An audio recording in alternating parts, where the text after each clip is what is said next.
국민의힘 시자분들은 매우 싫어하는 걸로 알고 있고요. 정청래만 할까요? 지금 집 어떻게 하셨어요? 팔았어요. 기부처는 정하셨어요? 아니 거의 남았는지 안 남았는지 어쨌든 다 보고 시세 차이 다 보고 나면 기부처를 찾아서 하신다고 약속은 지키신다는 거. 왜 권리당원이 들어오면 안 돼? 이게 50% 들어와도 되고 더 들어와도 된다고 생각하세요?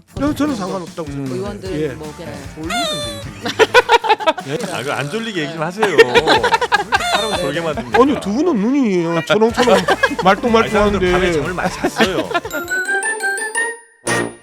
네, 종부세 뉴스를 하려다가 넘어갔는데 마침 또 이분이 오셨으니까요. 이분께도 여쭤봐도 괜찮겠네요. 뭐 여쭤볼 수 있을 것 같아요. 네, 자 더불어민주당 아주 센 입입니다. 양문석 의원님 모시겠습니다. 어서 오십시오. 안녕하세요. 네, 반갑습니다. 네, 아유, 샌입이라고 이야기하지 마세요. 원칙적이다. 원칙적이다. 아, 지금까지 있었던 수많은 여러 멘트들이 원칙에 의한 것이었다. 품격, 품격. 표준어, 품격이요? 표준어요? 뭐 그걸 쓰시고 싶다고요? 아니면 그다음에 원칙. 뭐 이런 거. 그 이제 희망하시는 바라는 거죠? 아니 내가 그렇게 방송을 해왔었어. 지금 저희가 저 멘트가 다 지금 저장이 돼 있거든요. 근데 표준어라는 측면에서는 그럴 수 있을 것 같습니다. 알겠습니다. 자 그리고 최윤경 기자 함께 네네. 하시고요. 안녕하십니까. 이상민 크리에이터도 나오셨습니다. 아니 북한 너희들 듣고 있나? 이거 확성기 지금 들리지? 아 이거 버터 틀어주세요 그거 BTS 거 BTS 노래 버터 갑니다. 중앙아시아로 가고 싶네 그거. 네, 중앙아시아 이제 가시니까요. 네. 굿바이. 자 우리 이상민 크리에이터 네. 함께하는 오늘 인터뷰 시간 우리 양문석 의원님 민주당의 조금 더 적극적 지지층에서는 굉장히 인기가 많은 걸로 알고 있고요. 국민의힘 시자분들은 매우 싫어하는 걸로 알고 있고요. 특히나 제가 뭐 정청래만 할까요? 지금 라이징 스타입니다. 라이징 스타. 라이징 스타. 네, 아직 뭐 이제 막 정청래 등판하셨으니까. 의원에 더불어 굉장히 인기를 끌고 근데 이 계시고 말씀하시니까 제가 정청래 의원한테 누구랑 친하냐 했더니 다 국민의힘 의원들을 얘기하더라고요. 그래요? 의원들. 아, 그래요? 네. 은근히 또 관리하시는 것 같습니다. 권성동 뭐 네, 그죠? 네. 자 우리 양문석 의원님 원래 이제 언론 미디어 이쪽으로 굉장히 전문성이 또 있으신 거잖아요, 그죠? 제가 언론학 박사를 받고 2002년부터 네. 신문, 방송, 통신과 관련해 가지고 한 120가지 주제를 썼더라고. 발제하거나 네네. 보고서를 내거나 네. 칼럼을 쓰거나 이렇게 칼럼을 빼고. 네네. 빼고 자, 학술적으로만 120건 하셨다는 네, 거예요. 예, 이제 그 우리나라 언론 영역에 네. 쟁점이 되는 내용들을 네. 그 발제했던 게 한 120. 120건 중에 한 50건 정도가 조선일보 관련이라는 얘기가 있습니다. 맞나요? 뭐 그 정도까지는 안. 그렇게 중요한 언론사는 그렇습니까? 아니잖아요. 네. 아니 왜냐면 저 중앙일보가 더 많을 거예요. 중앙일보가 왜 그러냐면 내가 한참 쓸 때 네. 중앙일보가 미디어면이 있었어요. 그래서 거의 중계를 해줬었어요. 그때 비판적으로가 아니고 네, 스트레이트로 이 중앙일보가 가장 많이 제가 썼던 일간지들 중에서는 가장 많이 다뤄줬던 언론사가 네. 중앙일보예요. 그러면 우리 저 양문석 의원님 오셨으니까 또 저희 처음 함께 하시니까 오늘 뭐 여러 주제들이 좀 있을 것 같은데 예를 들면 언론 관련해서 혹은 뭐 민주당 내 그 뭐 당원권 강화 뭐 이런 거 그다음에 뭐 또 부동산 관련 얘기라든지 뭐 정권 혹은 뭐 검찰 얘기 이런 것들이 있을 텐데 그 중에 의원님께서 가장 이 얘기 난 무게 두고 싶다 이 얘기부터 난 한번 쏟아내고 싶다는 게 있으면 그 테마부터 한번 가겠습니다. 원래 패널은 네. 그 물어보는 대로 다 답하는 거예요. 그렇습니까? 그런 거 하지 마세요. 그런 거 하지 마요. 너무 구태스럽지 않아요? 구태입니까? 우리 이거 처음 해보는 건데요. 처음 저 시도해봤는데. 시도를 해봤는데 지금 부끄럽다고 바로 하시니까. 구태로 몰립니다. 아니 괜히 신선한 거 아니었어? 나 오는 분 의시대로 한번 가겠다. 네, 뭐 어떻게 따님부터 저 가야 사람들 되나. 오는 데에서 그렇게 물어보지. 따님 와도 되고요. 불법 대출, 사기 대출 와도 되고요. 그거는 뒤로 가겠습니다. 네, 가능하면. 상관없어요. 네, 불편한 얘기 좀 뒤로 갈게요. 뭐 불편한 이야기부터 하는 게 낫지. 잘 생각하세요. 죄송합니다. 제가 자꾸 하고 싶은 게 제가 있으시다고 진행하는 줄 알았어요. 네, 맞춤으로 가드리겠습니다. 네. 원래 이제 3대 악의 축으로 당선 1성으로 네. 윤석열, 검찰, 조선일보 이렇게 이제 딱 얘기하셨잖아요. 그 당선 소감하실 때. 예, 제가 당선 소감을 가장 먼저 JTB가 이제 마이크를 댔는데 네, JTB 진짜 골 때렸어 그날. 골 때렸다고요? 예. 그때 새벽 대한민국의 4시 정도 됐죠. 새벽 4시 아니 표준어 50분? 맞아요? 아니 새벽 골 한 때렸다? 그럼요. 찾아보세요. 골 때렸다. 특정 표준어만 쓰십니다. 지금. 그 상황에 따라서 네. 상당히 혼란스러울 때 골 우리는 때린다. 골 때린다라고 이야기했다고 제가 나무 위키에 쓰면 그게 정의잖아. 나무 위키요. 나무 있죠. 새로 만들면 되잖아. 문제가 많으시네요. 네. 아니 아무튼 뭐 JTBC가 그날 뭐 무슨 인터뷰 네. 제일 먼저 이제 했어요. 가장 당원당 먼저 인터뷰를 해서 맞아요. 제가 그때 같이 있었죠, 우리 했잖아요. 선거방송. 한신화돼서 네. 했는데 이제 아마 방송을 하던 중에 이제 물린 것 같아요. 네, 네. 맞아요. 그래서 대한민국의 3대 악의 축은 윤석열, 네. 일부 정치 검사, 네. 조선일보 딱 이랬더니 조선일보 나가니까 끄덕끄덕 하더라고. 오, 이제 진짜요? 이어폰으로 그러면서 그 이제 끊으려고 그러더라고. 그래서 내가 아, 그래요? 계속해서 왜 그 3대 악의 축인지 설명했더니 붙여 또 그러는 거야. 이게 이제 이어폰을 끼고 하잖아. 네, 그러니까 맞아요. 인이어를 끼고 그런 하죠. 이야기가 다 들리잖아요. 그러면서 그 쫄보 중앙일보, 쫄보 JTBC PD의 모습들을 아니 제가 봤을 때 이거는 노골적으로 이제 상당한 보이는 오해가 있어요. 뭘 왜냐면 상관인데 제가 들은 이야기. 끊어와 붙여가 인터뷰 중간에 끊을 수는 없어요. 아. 근데 여기가 아니라 지금 다른데 인터뷰들이 대기하고 있었고 우리도 대기하고 있었거든요. 그러니까 이제 커트를 어떻게 돌릴 새 기자님, 것인지 이야기지. 그 굳이 변명할 필요가 없고요. 아니, 들어가기 아니, 첫 뭘 마디가 변명- 그 이야기였는데 첫 마디가 그 가장 먼저 하고 싶은 일이 뭡니까라고 네. 해서 첫 마디가 네. 그 아 근데 우리가 대한민국 3대 악의 물어봐 축에 놓고 대해서 바로 이야기를 끊겠어요. 했는데. 그게 말이 돼요? 그러니까 그 얼마나 다급했으면 대통령 나오지, 검사 나오지, 조선일보 나오지 하는데 언론사들 아니. 간에 있어서는 네. 자기들이 서로가 안 건들려고 그러거든. 지원자들이 많기 때문에. 그래서 갑자기 그 JTBC에서 물렸는데 그것도 생방송인데 네. 그 조선일보가 나오니까 네, 그건 이제 어, 추정하시는 PD가 추정이죠. 하시는 거잖아요, 그죠? 그러면 다 자기가 추정하지 그러면 아니, 내가 뭐, 아 그러니까 추정- 그거는 나의 뭐 주장. JTBC가 예, 예. 쪼고 양문석 이랬다는 의원은 이제 거는 주장. 나의 평가, 네. 그죠? 나의 평가. 아 그러니까 평가 이렇게 내가 추측한다 그 당시 상황을 제가 아니라고 말씀하시는데 뭘 쉴드 친다고 하시면 그렇게 생각하시는 거고 저도 그럼 아니라고 말씀을 드리는 거고 네. 네, 네. 그렇게 여튼- 하고 가시죠. 네. 그래서 이제 조선일보를 그 여야에서 나오신 겁니까? 악의 축 중에 하나로 이제 꼽으셨습니다. 물론 네. 이제 뭐 윤석열 대통령이나 일부 검찰 얘기도 좀 했습니다만 언론 관련해서 굉장히 좀 저희가 이른바 언론을 통해서 보기에는 언론 관련해서 굉장히 강한 입장을 좀 두고 계신 것 같은데. 제가 뭐 새롭게 꺼낸 이야기 없어요. 네. 제가 가장 먼저 이제 징벌적 손해배상제 이야기를 좀 하면 네네네. 2002년에 제가 이제 언론노조 박사학위를 받고 이제 언론노조 처음 가가지고 네. 2003년경에 징벌적 손해배상제를 공정거래법이나 딴 데는 다 하는데 징벌적 네. 손해배상제. 손해배상제. 언론사만 왜 징벌적 손해배상제가 없냐. 네. 그때만 해도 지금처럼의 가짜 뉴스가 횡행한 적은 하지는 않았었어요. 이제 그래서 제가 이제 징벌적 손해배상제도 언론사에 이제 그 도입해야 된다 언론에. 그랬었을 때 이제 언론 노조 내부에서 대형 노조 노조위원장 한 분이 그 부분에 대해서는 반대다. 이제 그러면서 이제 상당히 논쟁을 벌였었어요. 네. 이제 그리고 뭐 워낙 그 언론 노조 지분이 컸던 노조였기 때문에 네. 결국 이제 그때 이제 제가 징벌적 손해배상제를 통과시키지 네. 못하고 이제 그 공론화를 못했었어요. 아, 그때는 2002년 당시에 예, 2002년, 2003년, 2004년 네. 제가 20년이 언론노조 됐네요. 이제 정책위원회를 했었으니까. 음. 그리고 19년에 이제 제가 처음 출마할 때 네. 그때 이제 가짜 뉴스가 워낙 횡행했기 때문에 공천 심사를 받으러 갔어요. 그러면 이제 공천 심사 대상이 한 서너 명 앉아 있잖아요. 네. 저랑 경쟁하는. 네. 그래서 이제 물어보는 거 어떤 심사위원이 지금 가짜 뉴스 문제를 어떻게 해결했으면 좋겠습니까?라고 해서 제가 징벌적 손해배상제가 언론개혁의 첫 발자국입니다.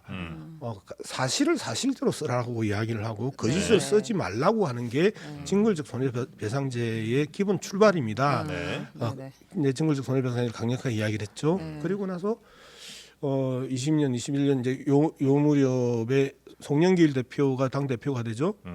그리고 강력하게 이제 징벌적 손해배상제를 이제 밀어붙여요. 네네. 네. 그리고 그 이철희 당시 정무수석이 송영길 대표를 찾아와요. 그래가지고 만약에 민주당에서 징벌적 손해배상제를 통과시키면 대통령 거부권을 행사할 것이라고 이제 송영길 대표를 이철희가 협박을 해요. 이철 수석이. 예. 그래서 네. 거기에서 송영길 대표가 주저앉아요. 제 이야기가 아니고 아니, 소위는 당시에 통과를 했는데 그 다 이후의 통과, 시점인가요? 거의 다 통과를 했죠. 근데 대통령이 거부권 행사할 거다. 그래서 이제 결국은 본회의에 이제 못 붙인 거예요. 네. 이게 이제 송영길의 선전포고라는 책에 나와요.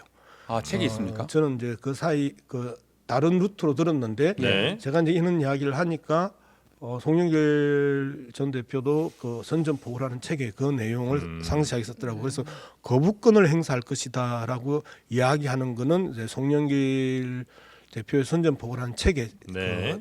나옵니다. 근데 그 징벌적 손해배상이 언뜻 들으면 굉장히 진짜 우리나라 언론들의 잘못된 모습을 고칠 수 있는 굉장히 좋은 법안인 것 같은 느낌이 좀 들긴 하는데 네네.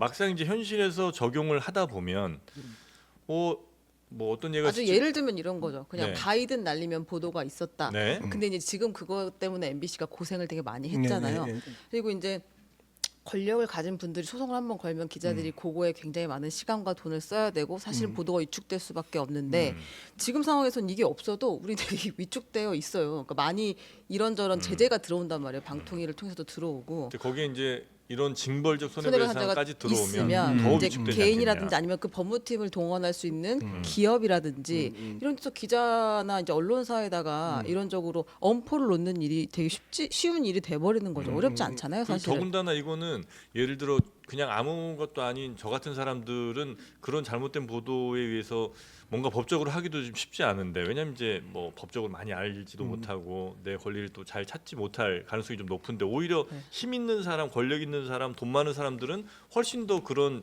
징벌적 손해배상 뭐 이런 소송 같은 걸 잘 여러 법무법인 동원해서 할 거 아니에요. 네. 그러니 누구를 보호하기 위한 건가가 살짝 좀 자, 헷갈립니다. 그러니까 기본적인 이 내용을 좀 이야기를 해봅시다. 우리나라 언론이 위축됐다. 지나가는 개도 웃을 이야기다. 저는 그렇게 생각을 해요.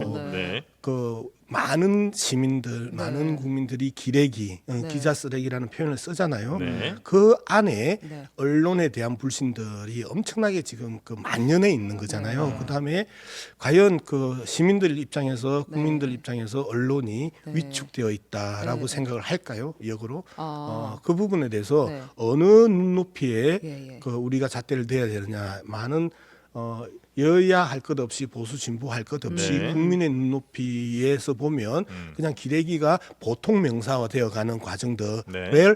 언론이 자초한 일이에요. 네. 그리고 그런데 그런 언론이 우리가 위축됐다라고 표현하는 것 네. 자체는 말이 안 맞고요. 그다음에 이제 MBC 예를 들었는데 아마 MBC 관련해 가지고 기자협회인가 언론노조인가 성명서에 그런 거 나왔었죠.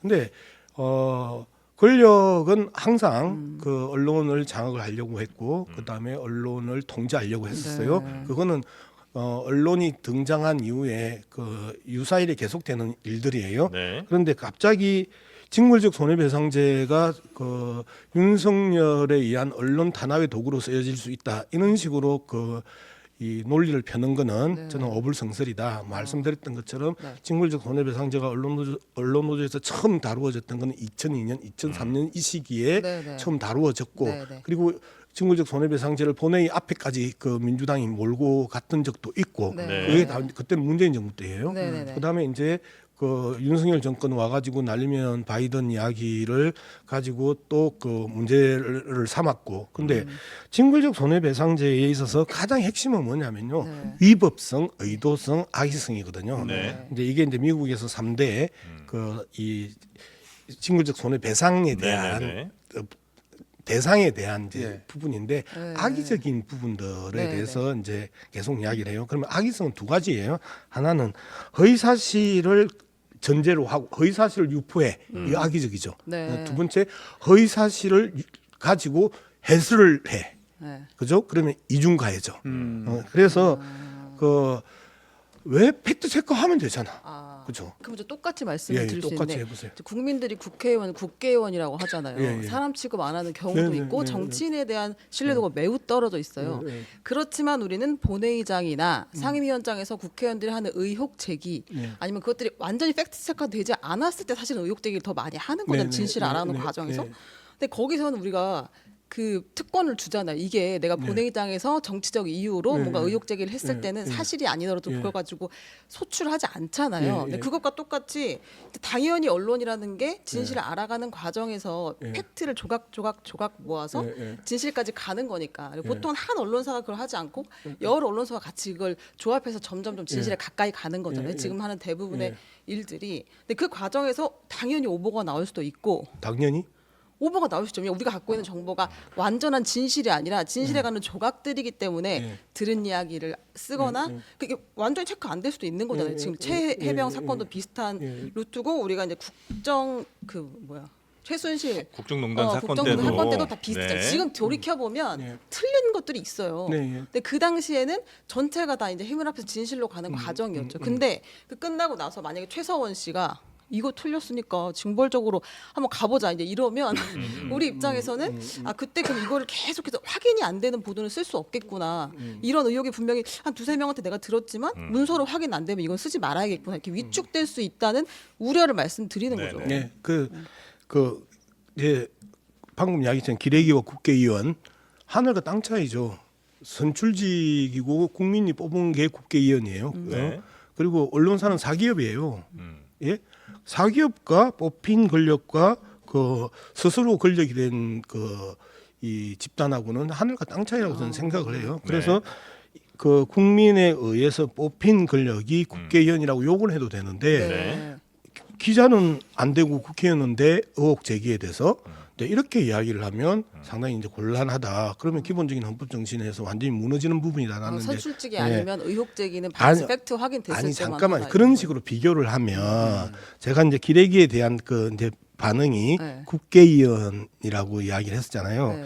그래서 그 부분에 대해서는 법적으로나 헌법적으로나 뽑힌 권력과 그다음에 지 스스로가 그 권력이 된 언론이나 검사 집단하고는 다르다라는 부분에 대해서 이제 다름을 이야기하는 거예요. 네. 예, 그 부분에 대해서 명확하게 하고요. 그 다음에 당연히 오보가 날 수 있다. 이제 말 실수일 수도 있는데 그런 부분에 대해서 이제 당연히 오보가 나는 부분들은 악의성이 없는 거예요. 그죠? 그죠? 과정에서 체크가 과정에서 다안 그러니까 되는데 지금 오해할 수 말씀하신 있는 의혹 단계가 있을 수 있다는 그 부분은 거죠. 악의를 가지고 오고 네네. 보도했다고 할 수가 없어요. 그죠? 네. 그런 측면에서 이 기본적으로 이번에 정청래 최고가 대표 발의한 징벌적 손해배상제는 네네. 지난 21대에서 넘어온 그 징벌적 손해배상제 내용이 현재 그대로 들어갔단 말이에요. 그래서 네. 그 악의성을 이제 어떻게 규정하느냐가 네네. 이제 재판부가 판단하는 네네. 중요한 지점인데 판단은 재판부가 하는 예, 거예요. 예. 일단은 그러면 이제 고소를 당하고 나서 가짜 그렇죠. 뉴스냐 기소가 아니냐도 네. 일단은 재판부가 확인을 하고 그죠. 그다음에 이게 악의적이냐 아닌 것도 재판부가 확인을 근데 하고 이 가짜 뉴스도 이 취재 과정에 있어서 충분히 발생할 수 있는 이 실수나 네. 그다음에 그런 부분이 있어요. 네. 그 부분이 악의성을 갖고 있냐, 의도성을 가지고 있냐, 저놈을 죽이려고 하느냐 마느냐, 네. 저 집단을 갖다가 뭉개뜨리려고 하는 그런 의도가 있느냐 없느냐라는 부분들을 판단해야 돼요. 그래서 여기에서 가장 핵심, 징벌적 손해배상제에서 가장 핵심은 악의성이에요. 이걸 통해서 주로 그러니까 법적 권익을 얻는 사람들이 누굴 거라고 혹시 추정하시는 거예요? 그는 이 언론에서 다루어지는 네. 거의 모든 취재 대상이겠죠. 대체로 이제 공적 인물들. 공적 인물들은 또 상당 부분 네. 법적인 영역에 있어서 네네. 세금이잖아요. 비판받을 네네네. 수 있는 네네네. 세금이기 때문에 네네. 공적 영역은 대체로 조금 많이 대체로 봐주죠. 아니 언론에서 만약에 내가 징벌적 손해배상제를 중앙일보나 네, JTBC에 네. 했다 하면 저 사람 국회의원이잖아. 네. 그러면 공적인 인물에 대해서 정치인에 그러니까, 대해서는 상당 부분 이 조각을 좀 해주죠. 조각을 유혹 해주는 조- 거죠. 예, 예. 유혹성을 조각을 그 해주니까. 조항이 지난 21대는 있었어요. 근데 논의 과정에서 들어갔는데 이번에 다시 발의된 거에는 이제 없어서 네. 아마 논의를 하다 보면 또 그 얘기가 나오긴 할 것 같아요. 예를 들면 정무직 공무원하고 후보자 그리고 대기업과 주요 주주 등의 공익침해 관한 언론 보도에는 징벌적 손해배상을 적용하지 않는다. 이제 이렇게 되면 네네네. 그럼 요걸 이제 악용하지는 않도록 만들 수 있다라는 게 그 당시 합의였는데 요게 이번 발의할 때는 안 들어가 이제 있었거든요. 그 부분에 대해서는 이제 많이 논쟁을 좀 해봐야 돼요. 저는 논쟁을 해봐야 된다고 네. 생각하고 저는 정청래 법안에 대해서 문제 제기를 했어요. 이 피해의 3배. 네. 그게 간에 기별도 안 가는 그리고 지금 우리 언론 특히 주류 언론들의 상습화되어 있는 그 가짜 뉴스 허위사실 유포에 대해서 전혀 견제가 안 될 거다. 언론 문화를 바꿔야 된다. 그러면 최소한 팩트 체크의 과정을 설명을 해야 네. 그 악의성 또는 가짜 뉴스에 문제가 있는데 네네. 대부분 뺏겨 쓰기잖아요. 조선일보 딱 쓰고 나면 두두두두두 다 뺏겨 쓰고 그리고 글자 하나 살 바꾸고 그다음에 팩트야라고 하면 우리 이상민 크리에이티브만 가지고 기사를 쓰는데 이제 최 기자한테도 전화해 가지고 해갖고 두 사람 붙이면 그다음 세 번째 3번 나올 때는 정용욱한테 해갖고 3명 정도 해가지고 이렇게 그 대가리는 안 건들고 뒤에 헤드라인. 그, 예.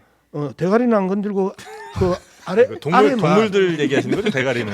그러니까 뒤에 기사 이제 제목은 안 추가 건들고. 내용들을 조금 예. 더 붙여가지고 계속 재생산을 한다는 거에 대한 문제 제기를 근데 하시는 심지어 거죠. 그것도 안 하는 언론사가 숱하게 베껴쓰기 하는 데가 그냥 많다. 그 찍어서 복사해서 붙이는 이제 이름만 바꾸고 네. 이제 이런 행태들을 이제 하면서 이런 언론을 우리가 제가 이제 그 한참 신문 비평할 때 하이에나 저널리즘, 개떼 저널리즘이라고 그랬었거든요. 근데 일종의 어뷰징하고 지금 이제 이거는 이제 허위 조작 보도라고 주장하시는 것들이 재생산되는 과정에 대해서 이야기를 하시는 그렇죠. 거죠. 예. 그 확인되지 않았는데 베껴쓰기 한다. 예, 이제 그래서 이 악의적인 부분들에 대한 부분만 좀 명확하게 정리가 되면 네. 언론사들이 지금처럼 네. 막 민감하게 발작적으로 반응할 필요는 없다. 나는 이제 그렇게 생각을 해요. 네. 유튜브 같은 데도 같이 적용이 되는 건가요? 저는 전체적으로 다 언론 개혁과 관련돼서 해야 된다고 생각을 해요. 그런데 지금은 이런 개인 채널 같은 것도 언론중재법이잖아요. 네. 언론중재법은 그 등록된 언론사들. 이 신문사들의 그 한정돼 있는 게 언론중재법의 네. 그 규제 대상이에요. 그래서 이제 신문이 네. 이제 1차적으로 하면 전체적으로 여기에서 언론 문화가 안 바뀌고 여전히 그런 그 하이에나 저널리즘의 행태를 보이면 확장될 가능성이 있는 거죠. 네네네. 근데 이게 사실이라는 게 네. 팩트라는 게 어찌 보면 굉장히 심플해 보이기도 하지만 실제로 뭐 취재 과정이나 어디에서 보면 그러니까 애매한 게 되게 많잖아요. 예를 들어 뭐 10가지 사실이 있는데 그중에 한 3개만 이 언론사가 의도하는 바대로 3가지 팩트만 아주 유일하게 뽑는 것도 어찌 보면 사실은 팩트를 좀 왜곡하는 것 같기도 하고. 선택적이죠. 그렇죠. 예, 그렇게 이제 할 수도 있는 거고. 물론 이제 아주 심플하게 뭐 나 5년형 받은 사람인데 제 7년형 받았다고 하면 이건 완전히 틀린 거니까 뭐 그건 검증하기 쉬울 텐데 사실 이런 오보로 뭐 처벌할 그러니까 처벌까지 갈 필요는 아마 없을 것 같고 그게 아니라 이제 아주 교묘하게 악의적으로 말씀하신 대로 악의적으로 원래 한 10가지 정도의 팩트가 있어서 이걸 이제 종합적으로 균형적으로 다뤄줘야 되는 건데 그 중에 아주 이 사람에게 불리한 3가지만 골라서 이렇게 보도를 한다든가. 그러니까 이제 그런 부분에 대해서 네. 좀 이야기할게요. 사실과 진실은 다르잖아요. 네. 그러면 양문석이 징벌적 손해배상제를 이야기하면서 기자들 보고 기레기라 했다. 그러면 이거는 양문석이 말을 한 사실이 있잖아요. 네. 그런데 기자들 입장에서 우리가 왜 쓰레기야라고 하면 이거는 이제 진실 문제를 이제 따져봐야 될 거 아니에요. 네. 그래서 건강한 기자가 있고 아주 그 저질의 기자가 있고 그다음에 조선일보 기자가 있어. 이 세 종류의 이제 기자가 있어. 그래서 특정 회 네. 조선일보는 분류가 됩니까? 이제 이런 세 종류의 기자가 있는데 다른 쪽인가요 그러면? 그래서 이 세 종류의 기자가 있는데 네. 이 부분에 대해서 조선일보 기자든 저질의 기자든 아주 건강한 기자든 네. 우리는 그 쓰레기가 아니야라고 논쟁이 가능해지는 거예요. 자 이런 논쟁의 과정들이 네. 충분히 우리 공론장에서 녹아 나야 되는 거고 토론이 가능해지는 거잖아요. 이건 사실과 진실의 영역은 그래서, 아니죠. 그냥 토론을 하는 건데 그래서 평가의 이게 영역이니까. 진실이냐 아니냐는 네. 교집합 속에서 이제 결정이 될 것이고 그냥 네, 논쟁의 네, 과정에서. 근데 사실은 말 그대로 양문석이 이야기했으면 그게 양문석이 말했다. 그건 사실이잖아. 네네. 그래서 우리가 더 나아가는 게 언론이 기본적으로 나아가야 되는 게 진실 보도인데 그리고 다들 우리나라 이 언론들 또는 조선일보도 진실 보도 이야기할 걸 걔들 하죠. 사후에 네.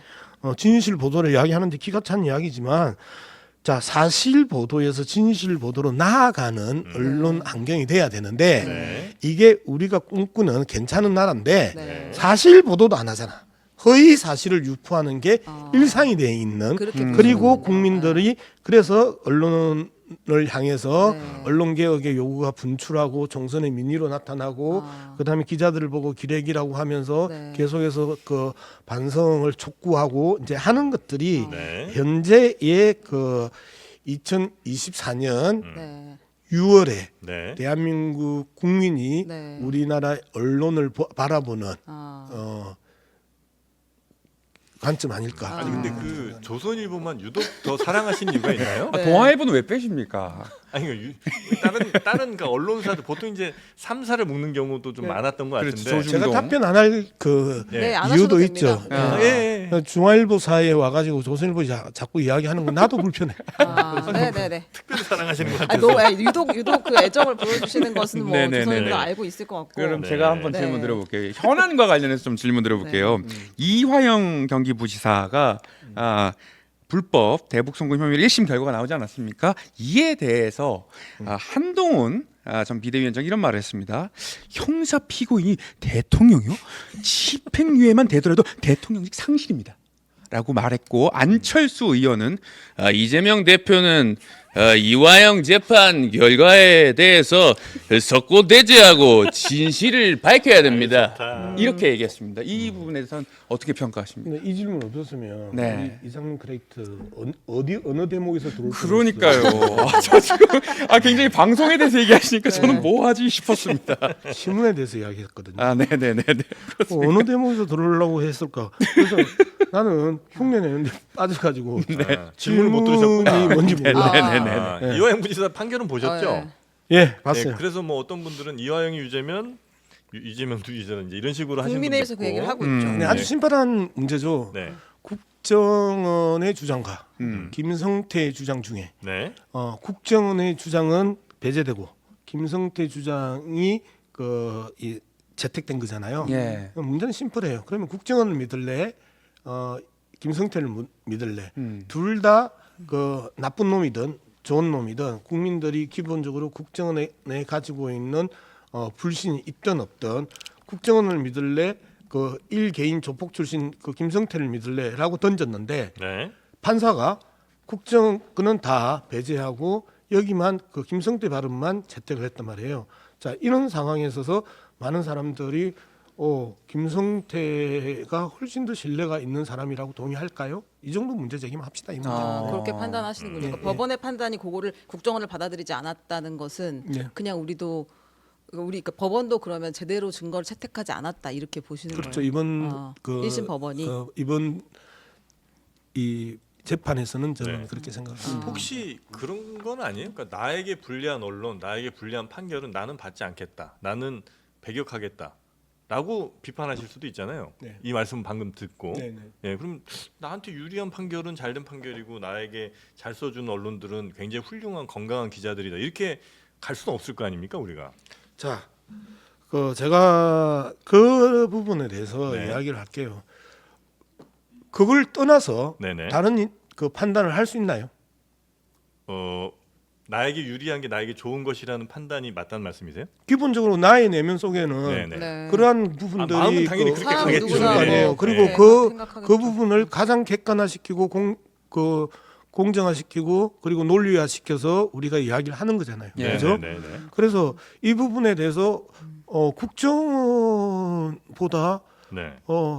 이 김성태가 네. 더 신뢰가 가나라는 아주 일반적인 문제 제기를 네. 그 시청자들께 지금 내가 던지는 거잖아요. 근데 법원도- 일반적으로는 네. 법원의 판단을 신뢰하냐로 질문을 하지. 자, 그런데 이제 국정원과 그 부분 김성태를 신뢰하냐고 생각하진 않습니다. 그게 이제 그 옛날에 많은 그 문화학자들이 이제 던졌던 문제인데요. 네. 지배 이데올로기, 음. 교회, 네. 학교, 법원, 네. 검찰, 그다음에 그 관공서 네. 여기에서 이야기를 하면 저게 맞을 거야. 그리고 이제 한때 언론. 그래서 옛날에 신문에 났더라 이가. 그렇죠, 그 이야기 그렇죠. 신문 네, 났잖아. TV에서 봤다 아이가. TV에서 봤다 아이가. 이제 이랬단 말이에요. 네. 그런데 언론이 무너졌잖아. 그 신뢰를 자기들이 발로 차서 다 깼어. 이제 국민들 안 믿어. 조중동처럼 그렇게 이재명을 때렸으면 이재명은 벌써 구속이 되거나 네. 그다음에 선거에서 떨어져야 돼. 네. 그런데 자기들이 이번에 총선의 심판의 대상이었는데 갑자기 총선 끝나고 나서 자기들이 또 선수로 뛰었던 자들이 심판으로 돌아와가지고 네. 또 그 윤석열 정부를 비판해 조선일보. 기가 차. 그러니까 지가 뛴 팀에서 그 졌는데 네. 이제 지고 나서 니 때문에 졌어. 라고 하면서 갑자기 또 심판으로 나와 선수가. 이게 조선일보의 아주 간악하고 상습적인 네. 행태인데 이러한 그 부분에 대해서 우리가 이제 이야기를 할 때 네. 그래도 조선일보가 한 번씩 맞는 말은 하잖아. 음. 그래서 예를 들어서 조선일보하고 이 국정원하고 붙었어. 네. 그래서 조선일보 거만 그 채택 안 하고 국정원 거만 채택했어. 그러면 또 다 그 이야기 하겠지. 국정원이 그 국내 사찰하고 그동안의 지원제가 안기부 이후에 중앙정부 역사 다 끌어내고 이제 그 이야기 네네. 하겠지. 그거하고 똑같은 거예요. 지금 이 논쟁이. 이게요. 예. 그러면 이제 국정원은 더 신뢰할 수 아니 있다. 그래서 내가 이제 법원은 그 신뢰할 수 없다. 질문하셨던 네. 재판부를 네. 우리는 믿는다. 네. 더 신뢰해야 되는 것 아니냐라는 부분은 당이죠. 당이. 그죠? 그런데 현실적으로 재판부의 어떤 판사가 어떤 판결을 내리느냐에 따라서 네, 네. 이게 그 설득력이 있어야 되는데 네. 국정원 정원은 하나도 채택하지 않고 판결문에 등장도 하지 않고 네. 이재명과의 관계도 아무 내용도 없어. 그냥 판단하지 이화영만 않았죠. 그 이 잡았어. 네. 지금 이화영 재판이니까. 뭐. 예. 그러니까 예. 이화영 재판이 네, 네. 이화영만 잡았어. 네. 그런데 그 이화영만 잡는 그 과정에 있어서 그러면 국정원은 내 정원은 어떻게 그 처리해야 되는지에 네, 네. 대한 어떤 입장도 없어. 그러면 우리는 국정원 건 어디 갔냐? 라고 문제 제기할 수 있죠. 네, 네. 아니 법원의 판결에 대해서 당연히 비판을 할 수 있죠. 누구나 모든 국민이. 근데 이제 법원의 판결을 신뢰하지 않고 싶어도 않을 수 있지만 이 판결 따라 처분의 과정이 그러니까. 이루어지는 건 사회적 합의이기 때문에. 질문은 네. 어떻게 생각하냐 이번 재판에 네, 대해서. 그러니까 이제 그러면 국정원을 나는- 받아들이지 않은 나는 거. 국정원은 국정원은 배제당하고 김성태는 채택 받았다. 네. 이제 그 이야기를 한 거예요. 그렇게 생각하신다. 예, 예. 법원에서 공평한 그거 좀 재판이 아니었던 네, 것 같다. 좀 저는 공정하게 진행하지 그렇게 않았다. 생각을 해요. 알겠습니다. 네, 네. 그리고 제발 검찰 전체를 나쁜 놈으로 몰거나 네. 그다음에 재판부 전체를 나쁜 놈으로 몰거나 네. 일본 사람 모두를 나쁜 놈으로 몰아서는 안 된다는 게 제 기본적인 네, 네, 네. 입장이에요. 네. 이 문제는 예전에는 그 국가의 신뢰성, 그 집단의 신뢰성들이 그 상당 부분 건의가 있었던 적이 있었어요. 지금 네, 시대는 네. 없잖아요. 네. 그러면 케이스 바이 케이스로 문제를 봐야지. 이 부분에 대해서 양문석 재판에 불복하네. 이런 식으로 그렇게 또, 오해될까봐. 쓰면 안 된다는 네, 거지. 네, 네. 쓰지 말라고 지금 지시. 아니 네. 난 써도 상관없어. 아무리 시문이 써도 아무 반응이 네, 없어. 네. 알겠습니다. 마음대로 해라. 영향력이 써도 없는데. 된다. 근데 내 생각은 그건 아니다. 모든 네. 검사나 판사를 신뢰하지 못한다는 건 네, 아니고 네, 이 재판은 내 신뢰하기 어려운 네. 과정이 있었다. 오늘 최 기자 처음으로 정리를 똑바로 나의 의도를 생각대로 정확히 반영했어요. 아니, 뭘 처음이야. 처음이야. 저도 아까 한번 한 것 같은데. 언제? 네, 네. 언제? 자, 그러면 네, 우리 민주당의 지금 핫 이슈 중에 하나 당원권 강화. 네. 요 부분에 대해서는 아마 당원권이 확실하게. 입장이 확실하신 것 같아요. 당원권이 훨씬 더 강화되는 방향으로 가야 된다. 맞죠? 예. 그 방법은 예를 들어 당 내에 있는 어떤 뭐 사람을 뽑는거나 이런 데 있어서도 국회의원들이 그냥 자의적으로만 판단할 게 아니고 당원들의 의견이 꽤 많이 반영이 돼야 된다. 맞습니까? 그 의총에서 근데 김영진 의원이 그거에 대해서 조금 숙고해야 된다는 의견을 냈다는 거죠. 20% 국회의장과 원내대표를 뽑을 때. 그냥 그 의총에서 의총에서는 이야기가 아니고 네네. 경향신문에서 그렇게 인터뷰를 한 거 아니에요? 의총에서도 그 얘기를 했다고 저희가. 본인이 그렇게 이야기해요? 어. 본인이 그렇게 이야기를 했다고 하면 모르겠는데 네. 저는 의총이나 가짜 뉴스 아닌지 확인. 아니 체크해 주세요. 예. 근데 네네네. 지금 체크하고 있잖아. 계셨으니까 훌륭한 물어보는 기자지 거죠. 이제 이렇게. 훌륭한 기자입니까? 그 네네. 부분에 대해서 네. 이제 나한테 체크 팩트를 했는데 네. 체크 팩트가 뭡니까? 팩트 체크지. 네, 네. 아니 내가 그래서 착각하지 웬만하면 않아 사자성어를 안 써. 아 그래요? 아 내전 안 씁니까? 내가 이렇게 이야기하니까 자기가 끼어들 때가 있잖아. 네, 그래서 네네. 사자성어 웬만하면 안 써. 알겠습니다. 그래서 이제 두 회의가 있었어요. 의총이 하나가 있었고, 네. 연석 그다음에 회의가 국회의원과 원외 지역위원장 연석 회의가 있었어요. 네. 그래서 이제 거기에서 이야기를 했을 가능성은 있겠지. 네. 근데 난 졸았으니까. 네. 그런데 이제 경향신문에 이제 네, 그런 네. 이야기를 썼더라고요. 네. 그래서 그 부분에 대해서 이제 고민이 좀 많아요. 제가 최근에 이제 뭐 그 한겨레 신문의 성한용, 네. 네네네. 네. 성한용 기자. 지금 논설위원이신가요? 성한용 그다음에 뭐 경향신문 사설이 네. 이제 양문석의 그 이 주장, 네. 당원 주권 대중 정당에 대한 50 주장을 했죠. 주장에 네. 대해서 상당히 이제 그 비난 쪽으로 글을 썼고. 네. 그다음에 신동아에서 이제 강준만 교수가 이제 더불어민주당에서 아주 집요하게 예전에 조중동이 그 김대중 그 비판하듯이 요새는 우리 강준만 교수께서 이제 이재명과 민주당을 이제 비판을 하는데 네. 그런 부분들을 전체적으로 좀 묶고 엮어서 이론적으로 글을 준비하고 있습니다. 그래서 세상이 바뀌고 있는데 옛날의 잣대를 가지고 자꾸 오늘을 재단하지 말라. 그러면 맨날 20대 이야기를 하지 말든가 그러면 20대들 청년들 뭐 MZ 세대 뭐 그런 이야기를 하지 말든가. 그 세대들은 인정하지 않는 네. 기준을 계속해서 꼰대 기준으로 가면 꼰대지. 그죠? 자, 똑같은 거예요. 당직은 당원이. 네. 그다음에 국회직은 국회의원이. 네. 이건 예전에 안 그랬잖아요. 예전에는 대통령이 지명했고요. 네. 그죠? 그다음에 총재가 지명했죠. 네. 김대중 민주당 역사로 보면 김대중 그 총재 시절까지 네. 네. 원내 정무 그때는 원내 정무였어요. 원내 그다음에 대표가, 이제 네네. 국회의장 부의장을 이제 그 지명을 했단 말이에요. 네. 그리고 이제 노무현 대통령 들어오면서 원내 정당 하자. 이제 네. 1인이 지배하는 정당이 아니고 네. 국회의원들이 꾸려가는 정당을 만들자 해서 원내 정당화를 하면서 원내 총무를 네. 이제 원내 총무 이것도 이제 일본식 개념이거든요. 네. 이걸 이제 원내 대표로 해서 원내 대표를 국회의원이 뽑자. 당내 국회 당 네. 소속. 그래서 이제 뽑았어요. 네. 그리고 이번에 저는 이제 그 권리당원 50 국회의원 50 했는데 김민석 의원이 아주 어렵게 김민석 의원이 그 사선 의원이잖아요. 네. 정치를 갖다가 40년 정도 하신 네, 분이잖아요. 네, 네. 어렵게 권리당원 10%를 정말 고뇌의 찬 결단으로 던졌어. 네. 그런데 이제 이양 그 물꼬가 터진 상황에서 네. 저는 이제 왜 그러면 권리당원 50하고 네. 그다음에 국회의원 50 해가지고 뽑지. 더 크게 반영을 하지. 그래야 10%를 들고 왔느냐. 더불어민주당의 권리당원이 기본적인 권리가 도대체 뭐냐 그러면 네. 선거 때 와 달라, 네.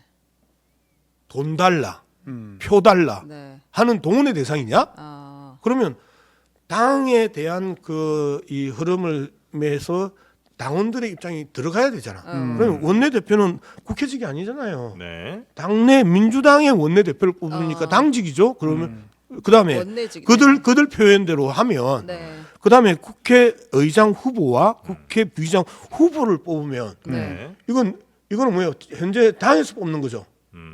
그죠? 네. 국회의사당 안에서 국회의장 후보가 네네. 네네. 가 있었을 때 국회의장을 뽑는 건 국회의원이 뽑아. 네. 거기에 대해서 아무도 손 안 댔어. 그런데 당의 국회의장 후보와 당의 국회 부의장 후보와 당의 원내대표를 뽑는데 네. 왜 권리당원이 들어오면 안 돼? 이게 그런 문제의식 갖고 그죠? 계시는군요. 50% 들어와도 되고 더 들어와도 된다고 생각하세요? 네 저는 그럼 아예 전당원이 뽑아도 그건 상관없을까요? 100% 저는 정도? 상관없다고 생각해요. 의원들은 예. 뭐 그냥 자, 당원의 하나로 참여를 하고. 기본적으로 그 이제 여기에서 직접 민주주의와 간접 민주주의까지 네, 네, 들어오는 네. 거예요. 네. 졸리는데 입이. 야 눈이 진짜 안 좋습니다. 눈이. 미안해서 이야기를 못 하겠네. 잘못 아이고, 있었습니까? 피곤합니다. 아, 그 안 졸리게 얘기 좀 네. 하세요. 사람을 졸게 만듭니다. 아니 두 분은 눈이 초롱초롱 아니, 사람들 말똥말똥한데 밤에 잠을 많이 잤어요. 저는 잠을 못 자고. 네네. 그래서 이제 그 이야기까지 가야 되는 거예요. 그래서 네, 우리가 직접 민주주의에서 간접 민주주의로 전환했던 결정적인 이유는 네. 그 기술의 부족이었었잖아요. 직접 민주주의를 네네. 할 수 없는 부분, 그다음에 네. 비효율성이었었잖아요. 네. 그런데 지금 상황에서는 네. 직접 민주주의의 모든 기술이 다 이제 개발이 됐고 발달됐고 적용하고 있잖아요. 그러면 네. 가능한 한 직접 민주주의에 가까워져야 된다라는 게 그러면 예. 국회의장은 전 국민이 뽑으면 어때요? 뭐 그런 것도 저는 괜찮죠. 그 왜냐하면 괜찮다고 생각을 해요. 당원들의 대표가 아니라 국회의장이라고 그렇죠, 하면 예. 국민들의 대표인 거죠. 국회 전체를 그렇죠, 대표한다고 예. 하면 예. 그럼 아예 뭐 비율 나누지 말고 그냥 대통령 뽑듯이 네. 국회의장도 직선제를 하면 어떨까? 저는 그거는 그 오케이. 고려해 볼 만한 아. 그 아니라고 네네. 생각을 해요. 기술적으로 사실 따지면 지금 이제 전 국민에게 언제든 모든 의견을 일일이 다 물어볼 수도 있잖아요. 그렇죠. 예. 그럼 굳이 국회의원이 필요한가요? 네, 그러면 이제 누군가는 네. 그것들 집행해야 될 거 아니에요. 집행? 그럼 대통령 필요 없지. 그러면 그런 식으로 이야기하면 아니, 공무원은 필요할 수 있죠. 우리들의 의견을 모아서 전달하면 그거 뭐 50% 넘었어. 오케이 이건 가. 이렇게 하면 그러면 국회의원이라는 게 어떤 의미로? 역수로 삐딱하네 나한테. 아, 제가요? 아니 제가 그렇게 직접이지. 그래서 기술적으로 제가 된다면. 네네네. 기술적으로 되기 때문에 그게 더 좋은 최대한 건가? 예. 직접 민주주의의 요소를 지금 그 우리는 네. 2050년에 사는 게 아니고 네. 2010년에 사는 게 아니고 네. 2024년에 살잖아요. 네. 현재 2024년에 네. 용인 가능한 공유 가능한 동의 가능한 네. 그 교집합을 뽑아내는 게 그 정치 행위잖아요. 현실적으로. 예. 그런 상황에서 지금 이야기를 하는데 네. 뭐 2100년 이야기를 하거나 네네네. 그 1990년 이야기를 하거나 네. 이러면 네. 시비 거는 거지. 아, 그러니까 너무 이제 근데 미래형이군요. 이게 흐름은 네. 이건 이해가 돼요. 네. 만약에 국회의장을 진짜 뭐 직접 민주주의 요소를 더 강화해서 전 국민이 음. 뽑는 가능성도 있다 이렇게 생각하신다고 하면 논리적으로 이 흐름은 네. 이해할 수 있거든요. 뭐 네. 원내대표야 당 안에서 뽑는 거니까 그건 네. 뭐 당원들이 알아서 뽑아도 될 것 같고 우리 최 기자가 JTBC 기자예요. 중앙일보 기자예요. 그게 지금 중요한가요? 저 JTBC 기자한테 아니 네. 그 확실히 JTBC하고 중앙일보 다르구나. JTBC 기자 훌륭하시네. 정리도 잘하시고. 중앙일보도 괜찮- 중앙일보 출신입니다. 네, 아니 근데 네, 그 중요한 건 아닌 것 예를 같은데. 예, 웃었잖아 이제 잠 깼잖아. 아니 자꾸 사회자가 자꾸 졸리고 재미없다고 해서. 그러니까 이게 간접으로 간 게 네. 물론 이제 기술적 한계도 있었지만 네. 예를 들어서 우리가 늘 모든 이슈에 대해서 매일 고민하고 이럴 수는 없잖아요. 그러니까 우리 대신 고민해줄 전문적으로 좀 고민해줄 사람들 대신 뽑은 거 그렇죠. 아닙니까? 예, 예. 그러니까 우리는 대충 믿을 만한 사람들 뽑고 네. 대신 그 믿을 만한 사람들이 알아서 이 법들 저 법들 자 만들어 달라고 우리가 이제 예. 대의민주주의를 하는 거잖아요. 그렇죠. 반드시 이게 예. 기술적인 문제만은 아닐 거 아닙니까? 근데, 그죠? 근데 그 부분은 이제 효용성, 효율성의 네. 영역이고 네. 이제 그 민주주의에서는 직접적 간접적인데 네. 그래서 네. 제가 중간에 어느 지점이라고 이제 표현했던 게 네. 그 우리 당도 마찬가지입니다. 최고위원회가 거의 결정을 하지만 네. 그 뭐 상무위원회 그다음에 좀 더 큰 중앙위원회 그 네. 좀 더 큰 대의원 대회 좀 더 큰 전당 원대회 이런 네. 것들을 하면서 계속 위임을 하잖아요. 네. 이제 그런 부분은 그 의사결정의 속도와 효율성 때문에 계속 위임을 해주는 거잖아요. 네, 근데 네. 국민들이 국회의원들한테 위임을 했단 말이에요. 네. 그리고 국회의원들이 이제 또 정당과 국회를 끌고 가는데 국회의장 정도면 네. 우리나라 그 이 의전서열 2인가 그렇게 네. 되죠. 그런 국회의장 정도면 아. 그 직접 투표를 해서 대통령과 국회의장 2명 정도는 네. 직접 국민이? 선출해도 되지 않을까 저는 이제 음. 그렇게 생각한다는 거예요. 네. 야, 우리 저 양무석 의원님께서 국회의원계 민희진 같다고. 와, 이렇게 방송에서 아니, 보세요. 내가 무슨 막말을 했는데 에이, 좀 했잖아요. 시작. 언제? 에이, 한 것도 그런 거. 아, 시간이 그거? 벌써 54분이고. 아, 너무 기레기. 네. 아니 그래서 그다음에 국회의원은 내가 한 게 아니고 네. 네. 기레기는 내가 했어요. 네. 그게 이제는 거의 보통 명사가 됐다. 팩트체크입니다. 나 네. 최근에 수박이라는 단어를 안 썼어. 수박이요. 왜 그러냐면 한때 네. 많이 쓰셨잖아요. 내가 수박 때문에 이제 네. 징계를 먹었잖아요. 네. 3개월이나요. 제가 그때 그랬었죠? 윤리 감찰단 그다음에 윤리 심판원 해가지고 네. 징계를 먹고 나는 이제 수박이라는 단어를 안 썼어. 네. 근데 우리 대표가 수박이라는 단어를 쓰더라고. 그래요? 며칠 전에 그 유튜브를 하면서 네. 당 대표인 나도 수박이라 하더라. 어. 원내 대표 박찬대 원내 대표도 수박이라는 단어를 쓰더라. 그래서 저 단어 다시 써도 되는구나. 아. 네, 그래서 했는데 왜 이 말을 꺼내느냐면 저는 네. 수박이라는 단어가 네. 윤리심판원에 들어가서 이제 심사를 받을 때 그 표현을 했어요. 정치적 보통 명사가 됐다.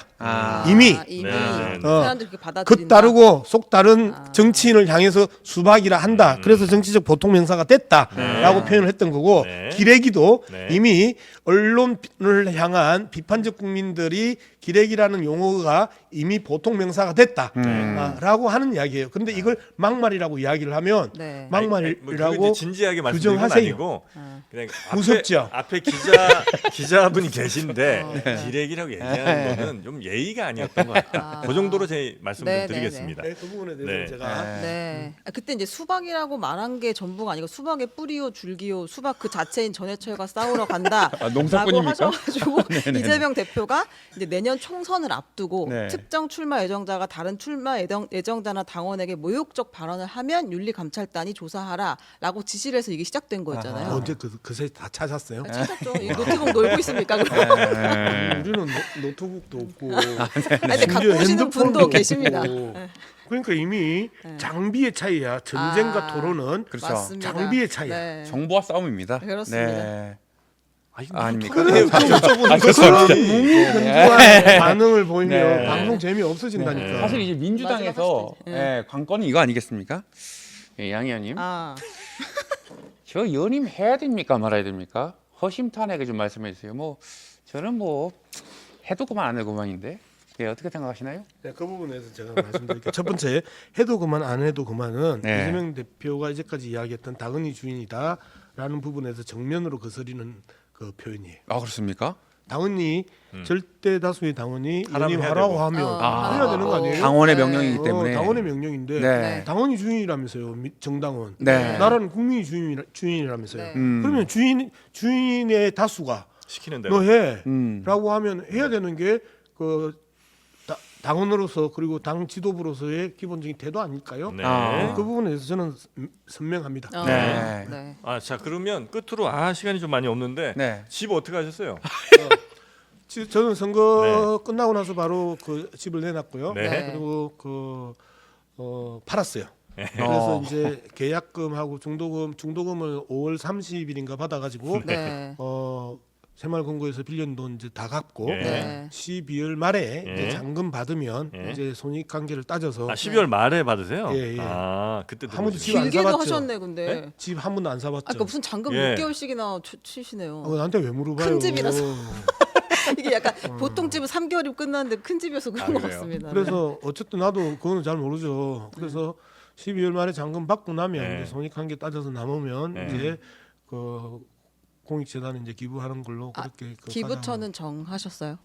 아니 돈이 남았는지 안 남았는지 어쨌든 다 그 보고 아니 해야 매가가 되죠. 정해는 36억에 파셨다면서 31억에 그래. 샀고 예. 그 5억에다 양도세 좀 내고 그다음 복비 내고 그러면 한 3억 이상 남을 것 같은데 그렇지 않나요? 예리해. 확실히 사본 사람이 다르네. 예상긴 네, 다릅니다. 더 이상 이제 이야기는 이 정도 합시다. 네. 근데 이제 뭐 시세 차이 다 보고 나면 다- 기부처를 찾아서 하신다고 예, 약속은 예, 예. 지키신다는 거. 근데 이것 때문에 지금 어쨌든 조사는 계속 되고 있는 건가요? 네, 계속 조사는 되고 있죠. 어쨌든 뭐 제가 네. 그 선거법 2개, 네. 그다음에 선거법은 이제 축소 신고를 그, 했다는 거고. 예, 대출 문제 해서 좀 이따가 이제 한 며칠 있다가 또 이제 경찰서도 가야 되고 그래요? 그리고 이제 검찰이 잡히면 이제 검찰도 가야 되고 근데 변호사 선임이 좀 제가 늦었어요. 선거법은 이제 변호사 선임이 좀 빨라서 네. 했는데 네. 대출 문제는 이제 변호사 선임이 좀 며칠 전에 이제 최종돼 가지고 네, 네. 약간 시간이 늘어졌어요. 그 이제 검찰에서 조사하는 거는 뭐예요? 편법 대출 논란을 대출, 예. 대출 자체를 검찰에서 네. 조사하는 거고, 네. 그다음에 이제 신고하신 거, 그러니까 그거는 이제 21억으로 선거법이고 신고했다 경찰이고. 하고 그거는 경찰에서 하는 거고 막 네. 동시다발로 압수수색도 들어오고 막 그러는 예. 상황인 건가요? 이건 좀 너무하다고 생각하시나요? 내가 물어봤어 검사한테 예. 이게 왜 압수수색 대상이에요? 예. 저의 권한입니다. 그렇게 저의 권한입니다. 검사의 대답이 그거였어요. 그래서 아, 뭐 좋아. 사기 혐의로 압수수색이요? 그쵸. 아하. 그건 뭐 검사들의 권한인데 예. 뭐 왜 이게 압수수색 대상이지? 와서 뭐를 찾을 수 있지? 예, 뭘 가져갔나요? 전화기 옛날 전화기 뭐 하고 내 전화기 가져갔죠. 지금 쓰시는 것도 그냥 압수해가지고 어. 그랬어요. 선거법은 대체로 좀 빨리 나오죠. 어쨌든 뭐 6개월 안에 네, 네, 결정이 돼야 되니까 네, 뭐 기소를 할 것인지 불송치할 것인지. 네, 네. 네, 네, 알겠습니다. 요거에 대한 이제 국민적 평가는 충분히 이제 받으셨다고 생각을 하시는 거고 사과를 다 하신 거고. 아니 근데 뭐 사과는 계속 해야 되는 거예요. 어, 내가 한 번 잘못했다고 이야기한다고 해서 해결될 문제는 아니고 네. 그래서 제가 당선되는 그날도 이제 그런 표현을 썼었는데 자금 편법에도 네. 허투루 대하면 안 된다. 네. 더 경계해야 된다. 이제 어쨌든 저는 우리 집 재산이 나보다 더 잘 아는 그 신문사들이 있는 거잖아요. 그래서 요즘은 등기 시대니까요. 우리 집이 저는 있는 시대구나. 그래서 집 뭐 집대보험 다 탈탈탈 이제 나옵니다. 틀렸는데 네. 그 자금 편법에도 경계를 그 게을리해서는 안 되겠다라는 게 이제 이번 과정에서 제가 얻었던 가장 큰 교훈이고요. 더군다나 뭐 공직자로서 제 나름대로 그 정의롭게 살았는데 네. 살았다고 생각했는데 네. 언론에서 사기꾼으로 몰고 우리 가족들을 사기꾼으로 몰면서 우리 가족들이나 저나 네. 좀 참담했던 부분들이 있었죠.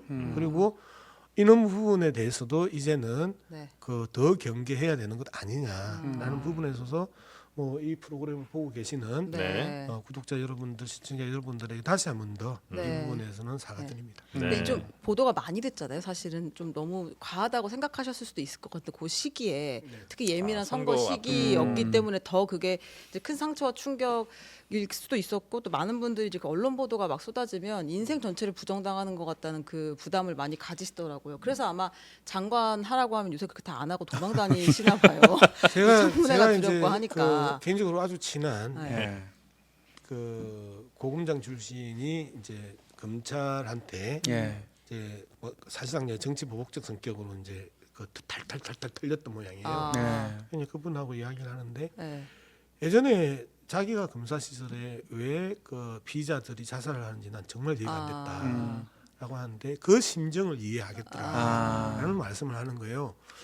제가 그 압수수색을 받았을 때도 너 그 이제 너무 이제 그 뭐야 이게 하면서 이제 많은 사람들이 핸드폰을 전자레인지에 넣어서 돌려라. 네, 네.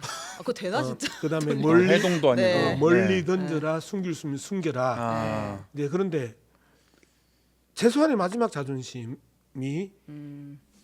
제가 비밀번호를 풀어줬어요. 검찰 핸드폰 네, 내면서. 핸드폰 제가 비밀번호를 풀어주는 게 최소한 제 자존심이었다라고 네네. 생각을 해요.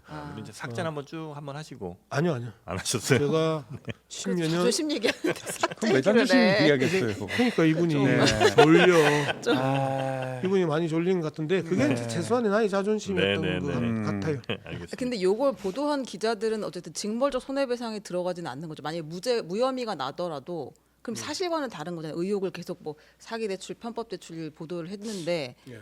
이건 공직자에 대한 거니까 이런 보도들은 그냥 오케이라고 봐야 되는 건가요? 네, 그것도 이제 저는 저의 문제를 가지고 징벌적 손해배상의 대상은 아니다라는 건 명확하고요.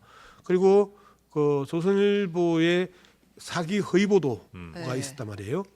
이제 그런 부분에 대해서는 어떤 방식으로든지 제가 뭐 이 언론중재법 말고 민사소송 해도 되는 거거든요. 네. 네, 이제 네, 그런 네. 측면에 있어서는 그 명확하게 따지고 가야 되는 부분이고요. 네네네. 그리고 거짓말하고 허위사실 날조했던 작자들이 아무 일 없었다는 뜻이 그 넘어가면 또 다른 피해자가 생깁니다. 그래서 저런 못된 버르장머리는 내가 반드시 고쳐놓겠다. 그런 게 이제 조선일보에 대한 제 기본적인 그럼 입장입니다. 저 국회에서 이건 그냥 정말 번외 질문인데 국회에서 이제 조선일보 기자들 많이 만나실 거 아니에요? 난 몰라요 누가 누군지. 안 만나실 것 아예, 같아요. 아예 예. 안 만났어요. 나 며칠 전에 누가 그 집회에서 그 그 사람들하고 막 악수를 하고 이제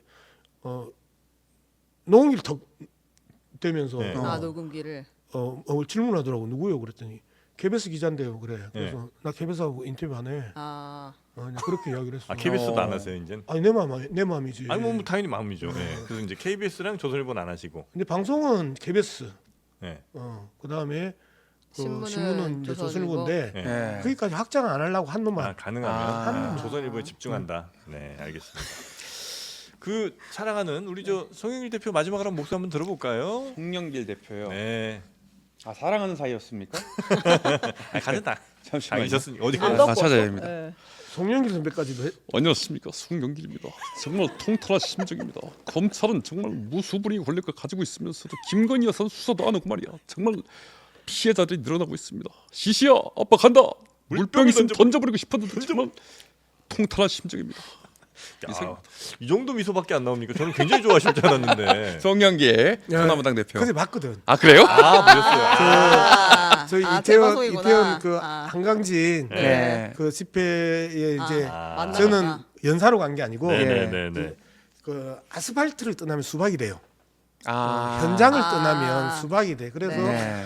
그 많은 국민들이 분노한 국민들하고도 네네네. 함께 호흡해야 되고 그다음에 안산 그 지역 그 주민들하고도 함께 호흡해야 네. 내가 변하지 않아. 아 내가 한 10년 전에 그 방송통신위원회 상임위원으로 아스팔트를 한 4년 떠난 적이 있었잖아요. 아. 금세 썩더라고. 배 타시니까. 나의 정신이 아. 나의 몸이 금시 썩더라고. 아. 그래서 거리로 가야 돼. 저는 그 아. 항상 아스팔트 위에서 네. 그다음에 이런 유튜브 현장에서 네. 아. 그다음에 그 이 지역구 주민 속에 네. 내가 고스란히 앉아 있어야 네. 작은 편법에도 경계할 네. 수 있는. 아. 국회의원실 안에도 아스팔트 좀 살짝 깔아놓으세요. 그때를 잊지 않는다. 뭐 공사장입니까? 아니 근데 문체위를 가셨어요. 되게 우스웠어요. 어. 웃어주니까 이렇게 아, 재미없는 그래요? 이야기를 아니 그럼 제가 하는데. 뭡니까 이 자리에서? 내가 보니까 지금 조선일보 다음이 나야. 아니 제가 여기서 지금 울겠어요 제가. 조선일보 다음이 나 같아. 아니 네네네. 웃기긴 했는데 이거. 아니 근데 마지막 그거 문체위에선 그러면 어떤 개혁? 네, 문체위- 당연히 가방이 갔을 줄 예, 알았는데.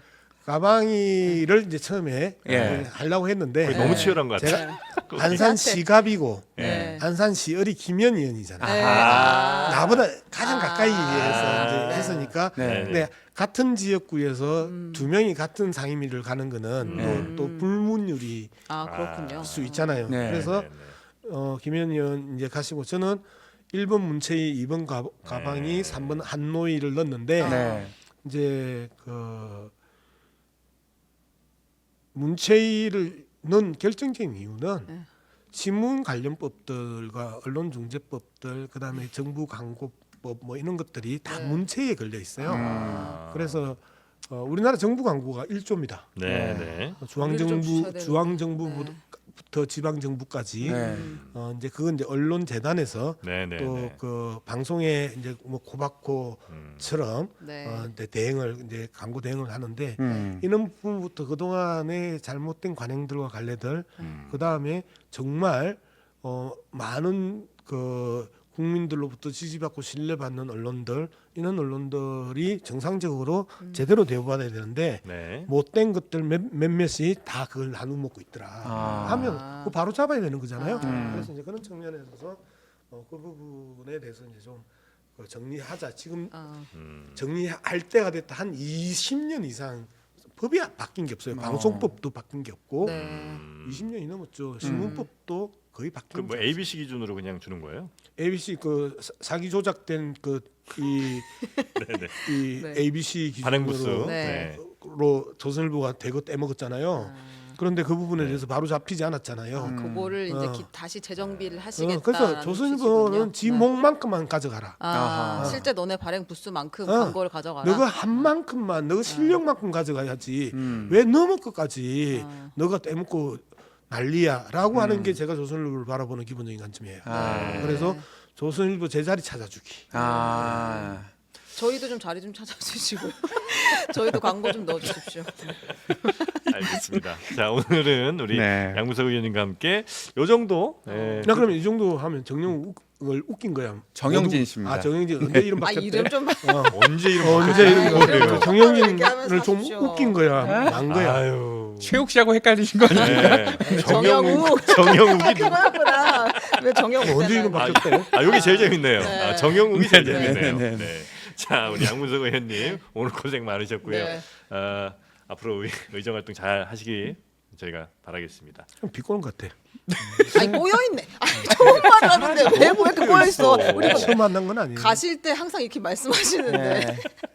정영욱 씨. 자, 우리 의원님 잘했습니다. 들어가시고요. 네, 오늘 예. 대단히 고맙습니다. 네, 고맙습니다. 네. 즐거웠습니다. 자, 우리 최윤경 기자님 그리고 이상민 크리에이터도 재밌었습니다. 네, 감사합니다. 감사합니다. 네, 저희는 내일